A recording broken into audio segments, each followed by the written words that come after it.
Dictation start होगा 5 second बाद।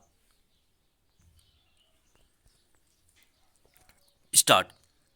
सभापति जी, मैं इस बिल का विरोध नहीं हूँ। मैं अपने कुछ संशोधनों के साथ इस बिल का समर्थन करना चाहता हूँ। मैं कहना चाहता हूँ कि राष्ट्रीयकरण से पूर्व जिस ट्रैक्टर की कीमत 60,000 रुपये थी, राष्ट्रीयकरण के बाद उसकी कीमत दुगुनी हो गई है।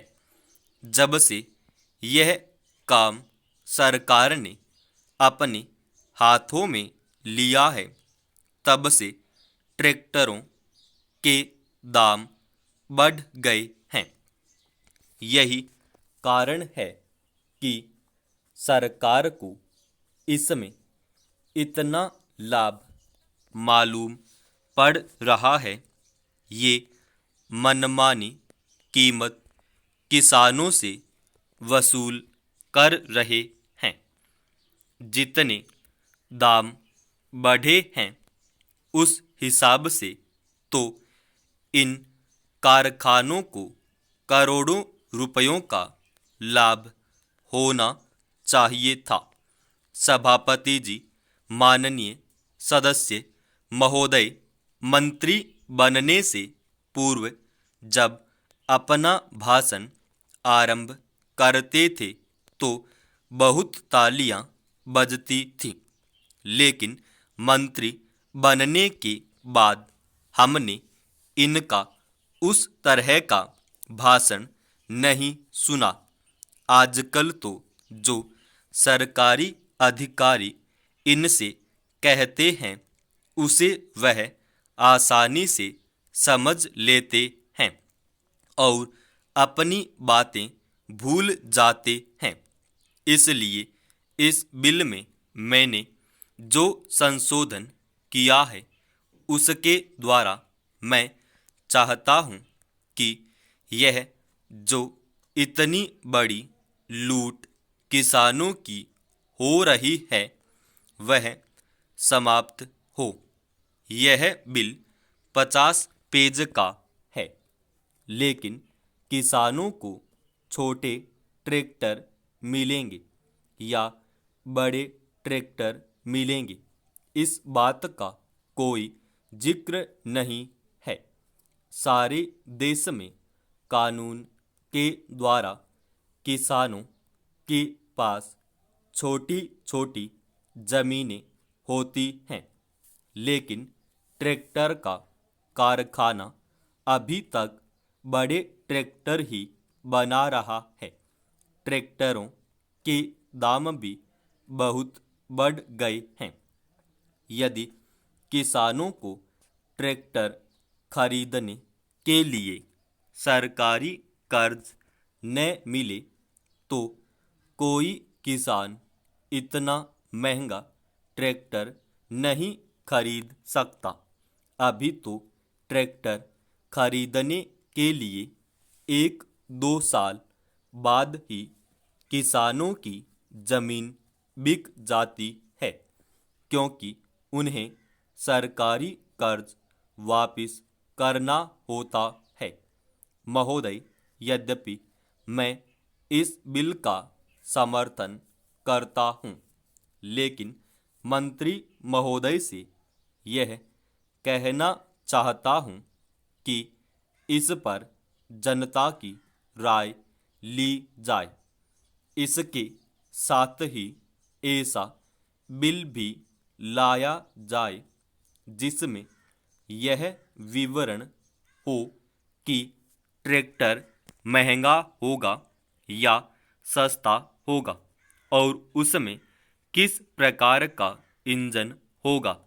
बिल में यह प्रावधान भी हो कि राष्ट्रीयकरण के बाद जो भ्रष्टाचार बढ़ गया है, उसको कैसे दूर किया जाएगा। तभी हम समझेंगे कि वास्तव में इस देश में कृषि क्रांति आने वाली है, तभी इस विधेयक की कोई सार्थकता होगी और किसानों को राहत मिलेगी। महोदय, मैं अपने बारे में कहता हूँ। जब मैं छोटा था और कॉलेज में रहा था, तब रूस और जापान के बीच युद्ध छिड़ा। उस समय समाचार पत्रों में जापान के संबंध में बहुत सी बातें छपा करती थीं। उनमें एक बात यह भी थी कि जापान में समूरिया जाति के लोगों ने अपने सब अधिकार वहाँ के राजा को दे दिए थे। उसके बाद जापान बड़ी उन्नति कर सका।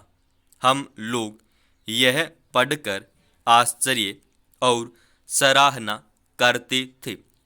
उससे बढ़कर हमारे यहाँ के लोगों ने स्वराज्य स्थापित होने के बाद 1-2 वर्ष में एक उदाहरण उपस्थित करके दिखाया। हम भी अपने हजारों वर्षों के इतिहास को नहीं भूलेंगे। जो रियासतें अलग अलग स्थापित हो गई थीं और एक प्रकार से भारत कई टुकड़ों में बंटा हुआ था, वे सब टुकड़े एक हो गए। आज ब्रिटिश भारत और देसी रियासतें मिलकर एक हो गई हैं। उसके बाद हमारे सामने यह प्रश्न आया कि भारत के लोग केवल स्वराज्य से ही सुखी नहीं हो सकते, उनको किसी न किसी प्रकार सुखी बनाना है।